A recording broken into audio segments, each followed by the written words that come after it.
Hello everyone, welcome to my YouTube channel. आप सभी का स्वागत है हमारे आज के इस वीडियो में। और जैसा कि आप लोगों को मालूम है कि अभी कुछ दिन पहले रेलवे की तरफ से 32,000 वैकेंसी का ये अपडेट आया और कल की डेट में इसका शॉर्ट नोटिस भी वेबसाइट पर जारी हो गया।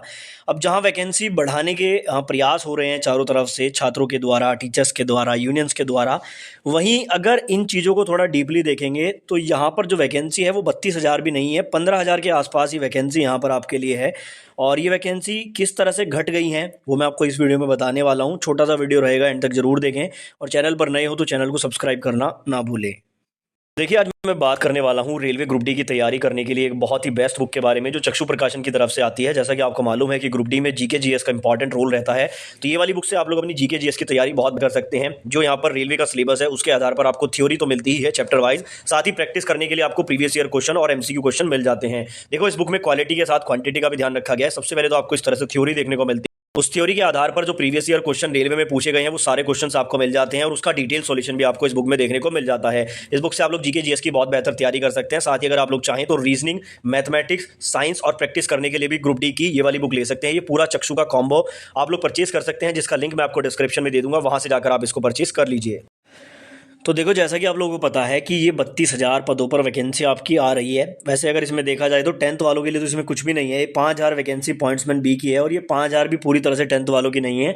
लेकिन इस वीडियो में मुद्दा ये नहीं है कि 10th के लिए कितनी है, ITI के लिए कितनी है। ओवरऑल यहाँ पर जो 32,438 ये वैकेंसी लिखा हुआ है, एक्चुअल में ये इतनी वैकेंसी है ही नहीं। अब ऐसा मैं क्यों बोल रहा हूँ, देखो मैं आपको बताता हूँ। ये 32,438 वैकेंसी हैं।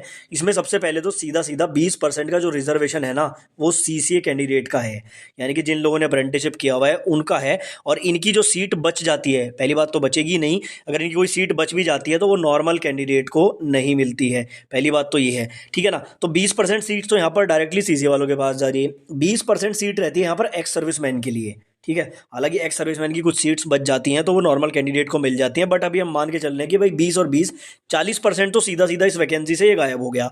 अब ये 40% तक तो ठीक था, लेकिन अब इसके बाद जो है 10% इसमें से और भी गायब हो रहा है। जैसा कि आप लोगों को मालूम है, अग्निवीर योजना की शुरुआत हुई थी अभी कुछ साल पहले, और अब देखो इंडियन रेलवे में क्या है, 10% रिजर्वेशन डायरेक्टली लेवल 1 यानी कि ग्रुप डी में इनको मिलेगा। अब सीधी सी आप एक बात लगा लो, अभी तक शायद जो अग्निवीर का पहला बैच है शायद वो आउट नहीं हुआ, लेकिन हो सकता है अगले साल हो, उससे अगले साल हो। वैकेंसी तो ये ग्रुप डी की लगातार आनी है, यानी कि 10% सीट्स आपकी डायरेक्टली अग्निवीर पे चली जाएगी। और जहां तक मेरा मानना है, अग्निवीर वाली सीट अगर बचती है तो वो नॉर्मल कैंडिडेट को नहीं दी जाएगी। यानी कि देखो, 20% CCA, 20% एक्स सर्विसमैन और 10% ये, और इसके अलावा 4% का कोटा रहता है यहाँ पर PWBD यानी कि दिव्यांग कैंडिडेट के लिए। सीधा सीधा 54% सीट्स तो आपकी यहाँ से गायब हो गई। अब आपको सीट यहाँ पर कितनी बताई गई हैं, 32,000 सीट बताई गई हैं। अगर इसमें से आप लोग यहाँ पर जो है 54% गायब कर दोगे, 15,000 के आसपास आपकी सीट बचती हैं। तो एक्चुअल में ये सीट 32,000 भी नहीं है, ये सीट आपकी 15,000 के समथिंग की है नॉर्मल कैंडिडेट के लिए। अब ये 15, या इसको आप 16,000 भी मान लो, ये 15-16,000 सीट जब आपकी 16 RRC में डिस्ट्रीब्यूट होंगी, उसके बाद ये UR, SC, ST, EWS में डिस्ट्रीब्यूट होंगी, तो आप लोग देख लेना कि आपको जो है 25, 30, 35, 40 ऐसे आपको वैकेंसी देखने को मिलेगी, जैसा हमने टेक्नीशियन में देखा। तो कहीं ना कहीं जो है प्रयास इनको बढ़ाने का होना चाहिए, क्योंकि देखो 10% का रिजर्वेशन हो सकता है इस साल ना लगे, कोई बैच आउट ना हुआ, हो सकता है कि अगले साल हो जाए, अगले साल लग जाएगा, यानी कि आपका अल्टीमेटली ये 10% जाना ही है। तो यहाँ पर जो ये 32,000 है ना, ये कम से कम 1 लाख तो जरूर होना चाहिए, क्योंकि देखो ग्रुप डी सबसे ज़्यादा एम्प्लॉय हैं, सबसे ज़्यादा वैकेंसी भी खाली है, और उसके बाद भी अगर कम वैकेंसी आ रही है और फिर इतना ज़्यादा रिजर्वेशन भी जा रहा है 54% का, तो फिर कोई फ़ायदा नहीं है। एक्चुअल कॉम्पिटिशन यहाँ पर फिर आपका जो है वो मुश्किल से ये 46% में रह जाएगा, और 40% सीट्स में भी कैटेगरी में डिस्ट्रीब्यूट होगा।